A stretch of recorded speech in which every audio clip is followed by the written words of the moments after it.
கர்த்தாவே, உமது கிருபையிலே களிகூர்ந்து மகிழ்வேன். நீர் என் உபத்திரவத்தை பார்த்து என் ஆத்தும வியாகுலங்களை அறிந்திருக்கிறீர். கர்த்தருக்குள் பிரியமானவர்களே, உங்கள் அனைவருக்கும் இனிய காலை வணக்கங்கள். இன்றைய வேதவசன தியானத்திற்கென்று நாம் தெரிந்தெடுத்திருக்கும் வேத பாகமானது 1 சாமுவேல் 29 அதிகாரம் 5 வசனம். சவுல் கொன்றது 1000, தாவீது கொன்றது 10000 என்று இந்த தாவீதை குறித்து அல்லவோ ஆடி பாடி சொன்னார்கள் என்றார்கள். பிரியமானவர்களே, இன்றைய வேத தியானத்தின் தலைப்பு சாட்சிகள் என்பதே.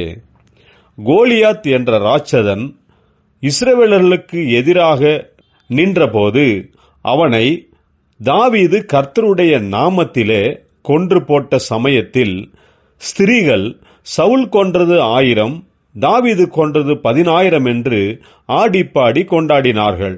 இவர்கள் பாடினது அனைவருக்கும் தெரிய வந்தது என்று பார்க்கிறோம். கர்த்தருடைய நாமத்தை குறித்த வைராக்கியத்தினால்தான் கோலியாத்தை தாவீது கொன்று போட்டான். ஆனால் சவுல் பொறாமையினால் தாவீதை கொன்று போட வேண்டும் என்று ஆலோசனை செய்தான். சவுல் இடத்தில் இருந்து தப்பித்து கொண்ட தாவீது வனாந்தரங்களிலே தன்னை மறைத்து கொண்டான். அந்த சமயத்தில் பெலிஸ்தியர்களுடன் இருக்க வேண்டியதாயிற்று. தாவீதை கண்ட பெலிஸ்தியர்கள் அவனை நம்பவில்லை.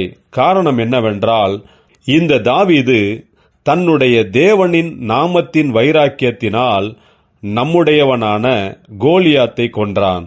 அதனால் இவன் நம்முடன் இருக்கக்கூடாது என்றார்கள்.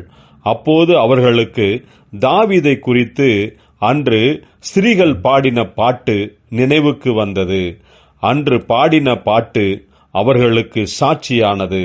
பிரியமானவர்களே, கர்த்தர் நம்மை அவருடைய ஊழியத்திற்கென்று அழைக்கும் போது நாம் தேவனுடைய நாமத்தின் மகிமைக்கென்று நாம் செய்யும் எல்லா காரியங்களும் சாட்சிகளாக நிற்கும். சாட்சிகள் நம்மை பலப்படுத்துகிறதும் உறுதிப்படுத்துகிறது மட்டுமன்று, மற்றவர்களும் கர்த்தரை நம்பும்படியாகவும் பின்பற்றும்படியாகவும் செய்கிறது. ஜெபிப்போம். ஜீவனுள்ள தேவனே, நீர் எங்களை பயன்படுத்தும். எங்கள் மூலமாக அற்புதங்களை நடப்பியும். உமக்கு சாட்சிகளாக எங்களை நிறுத்தும். நீர் மகிமையடையும். இயேசு கிறிஸ்துவின் நாமத்தில் ஜெபிக்கிறோம் நல்ல பிதாவே. ஆமேன்.